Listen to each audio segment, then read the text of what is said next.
அந்த திருமணத்துக்கு இளைய தளபதி விஜய் கூப்பிடுறாரு, சூப்பர் ஸ்டார் ரஜினி சார் கூப்பிடுறாரு. இவங்க 2 பேரும் அந்த திருமணத்துக்கு போகக்கூடிய சூழ்நிலை. ஏன்னா அவர் மலேசியாவில் இருந்தார் சூப்பர் ஸ்டார்.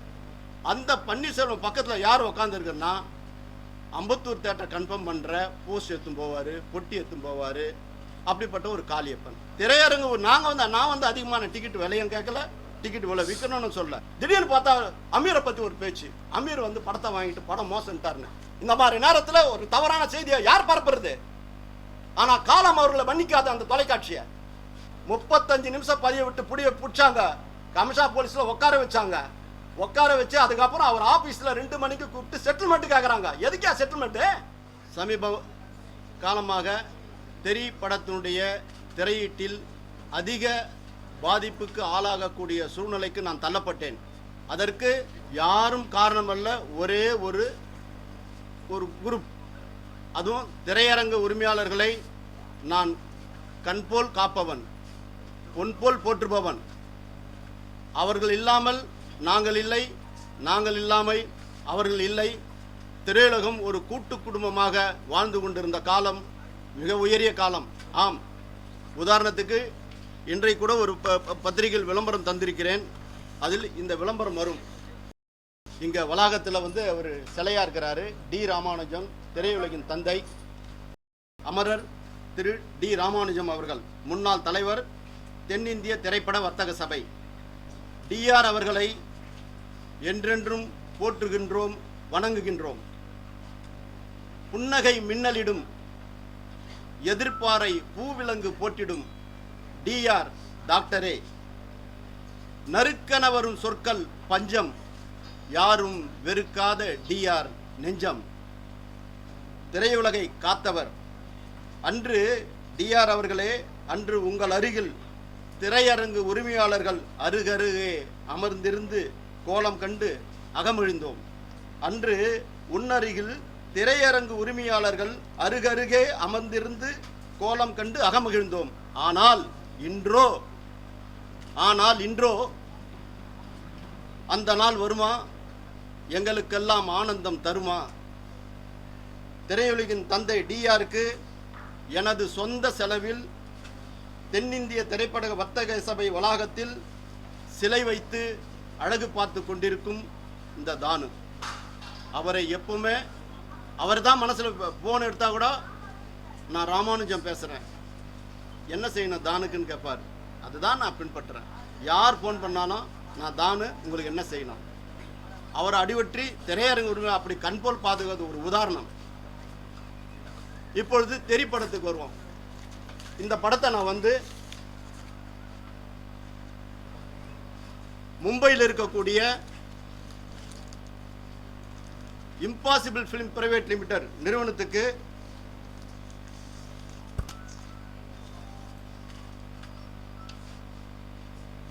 ₹10 கோடி எம்ஜி போட்டு 7.5 கோடி டெபாசிட் டிடியா வாங்கினேன். 2.5 கோடி டெலிவரிக்கு வர வேண்டிய நேரம் திடீர்னு பன்னீர்செல்வம் அவர்கள் வந்து இந்த மாதிரி விளம்பரம் வருது, இம்பாசிபிள் பிரைவேட் லிமிடெட் வெளியீடு மும்பை த்ரோ எஸ்பி சினிமா.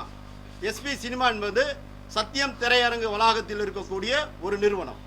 அந்த எஸ்பி சினிமா மூலமாக செங்கல்பட்டு ஏரியா விநியோகிக்கிறோம். இந்த படம் எனக்கும் செங்கல்பட்டுக்கும் எந்த விதத்திலையும் சம்பந்தமே இல்லை. ஆனால் திடீரென்று பன்னீர்செல்வம் சார் வந்து அத்தனை செங்கல்பட்டில் அத்தனை தேட்டருக்காரையும் ஒன்றா கூப்பிடுறாரு. அத்தனை தேட்டருக்காரர் ஒன்றா கூப்பிட்டு என்ன சொல்கிறாரு, தெரி படம் போகிறதுக்கு முன்னாடி நம்மலாம் ஒரு முடிவு எடுக்கணும். நம்ம யாரும் எம்ஜி கொடுக்கக்கூடாது, எஃப்ஹெச் கொடுக்கக்கூடாது. கரண்ட்டில் 30 ரூபா டிக்கெட்டா, 50 ரூபா டிக்கெட்டா, 20 ரூபா டிக்கெட்டா, 10 ரூபா டிக்கெட்டா, இதுதான் நம்ம கொடுக்கணும், நம்ம எதுவும் செய்யக்கூடாது அப்படின்னு சொல்கிறாரு. என்ன காரணம்னு விசாரிக்கும் போது அவருடைய மகனுக்கு கடந்த 4 மாதத்துக்கு முன்னாடி திருமணம் நடந்தது. அந்த திருமணத்துக்கு இளைய தளபதி விஜய் கூப்பிடுறாரு, சூப்பர் ஸ்டார் ரஜினி சார் கூப்பிடுறாரு. இவங்க 2 பேரும் அந்த திருமணத்துக்கு போகக்கூடிய சூழ்நிலை. ஏன்னா அவர் மலேசியாவில் இருந்தார் சூப்பர் ஸ்டார். இவர் வந்து படத்தை முடிச்சுட்டு வெளிநாடு போயிட்டார்.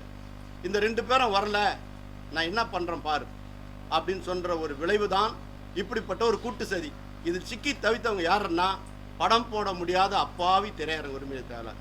உதாரணத்துக்கு சொல்ல போனால் பன்னீர்செல்வத்தை சுற்றி ஒரு அவர் கூட உட்காந்துருக்கலாம் பார்த்தீங்கன்னா யாரும் தியேட்டர் ஓனரே இருக்க மாட்டாங்க. அத்தி புத்தா மாதிரி யாராவது ஒருத்தர் இருப்பாங்க. அந்த பன்னீர்செல்வம் பக்கத்தில் யார் உட்காந்துருக்குன்னா அம்பத்தூர் தியேட்டர் கன்ஃபார்ம் பண்ணுற போஸ்ட் எடுத்துன்னு போவார், பொட்டி எடுத்துன்னு போவார். அப்படிப்பட்ட ஒரு காளியப்பன். இந்த பட்டம் குரம்பேட்டைக்கு கன்ஃபார்ம் பண்ணக்கூடிய யாருன்னா பார்த்தா பாபு. கஞ்சிவரம் தேட்டருக்கு கேட்டால் ஒரு ஆனந்தன். தாம்பரத்துக்கு பண்ணால் ஒரு தியாகு. இந்த கஞ்சிவரம் தேட்டர் ஓனர்லாம் நாங்கள்லாம் குடும்பமாக போய் திருமணம்னா அவங்க கட்ட தான் போய் சேலைலாம் எடுப்போம், பட்டு சேலை. அவர் முதல் பாபு தேட்டர் கட்டி முதல் எங்களுடைய படமான மற்ற நேரில் நான் விநியோகஸ்தராக இருக்கும்போது என் படத்தை முதல்ல 50,000 போட்டார். அதில் மேற்கொண்டு பணம் கொடுத்தா புண்ணியம். எப்போ போனாலும் சாதம் போட்டு பரிமாறி நாங்கள் ஷூட்டிங் நடத்தினா கூட ஒரு வேளை சாப்பாடு போட்டக்கூடிய புண்ணியம். அந்த சுப்பிரமணிய ஷாவும் கந்தாசாமி ஷாவும் வராமல் அங்கே டீ ஸ்டாலில் விற்றுன்னு இருக்கக்கூடிய ஸ்டால் நடத்தின்னு இருக்கக்கூடிய ஆனந்தன் அனுப்புவார். அவங்களுக்கு தயாரிப்பினுடைய செலவினங்களோ தயாரிப்பாளரோட மரியாதையோ தெரியாத, தேவையில்லாத, வாய்க்கு வராத மாதிரி ஒரு கஷ்டமான வார்த்தைகளை பிரயோகப்படுத்துவாங்க. அதெல்லாம் நம்ம நடித்து காமிக்க வேணாம். ஆனால் இப்படிப்பட்ட சூழ்நிலையில் இந்த படத்தை முடக்கப்பட்டது. திரையரங்கு நான் அதிகமான டிக்கெட் விலையும் கேட்கல, டிக்கெட் விலை விற்கணும்னு சொல்ல. ஏன்னா வாங்கப்பட்டது மும்பை நிறுவனம், அதை விநியோகம் பண்ணுறது எஸ்பி நிறுவனம், சத்யம் தேட்டர் குரூப்பு. அவங்கக்கிட்ட போய் படத்தை கேட்டு போடுறதை விட்டுட்டு என் மேலே புழுதி வாரி தூட்டுறதுக்கு ரொம்ப தப்பு. இப்படி இங்கே ஹவுஸ்ஃபுல்லாக போகுது. சென்னை செங்கல்பட்டு திரையிட்ட அத்தனை தேட்டரில் ஹவுஸ்ஃபுல் ரெக்கார்டு. ஃபர்ஸ்ட் டேவே 1,06,00,000 சிட்டியில் எந்த படம் வந்திருக்குது சொல்லுங்க பார்க்கலாம். இதுவரை வந்ததே கிடையாது. 1,06,00,000 சிட்டி ஷேர் கேட்டு பாருங்க. இன்னைக்கு ரெக்கார்டு. எல்லா ஊரில் படம் பேய்த்தனமாக போகுது. திடீர்னு பார்த்தா அமீரை பற்றி ஒரு பேச்சு. அமீர் படத்தை வாங்கிட்டு படம் மோசம்ட்டாருன்னு அவர் உடனே எனக்கு ஒரு கடிதம் போட்டு அவர் போட்டு அனுப்புகிறார். அண்ணா இதுக்கு எனக்கு சம்மந்தமே இல்லை, எனக்கு இந்த செய்திக்கு அந்த அன்பு தம்பி அமீர் கொடுத்த கடிதத்தை நான் படிக்கிறேன் பார். என் அன்புக்குரிய பத்திரிகை மற்றும் தொலைக்காட்சி ஊடக நண்பர்களுக்கும் திரைத்துறையினருக்கும் திரு விஜய் ரசிகர்களுக்கும் நான் தெரிவித்துக் கொள்வது, திரு விஜய்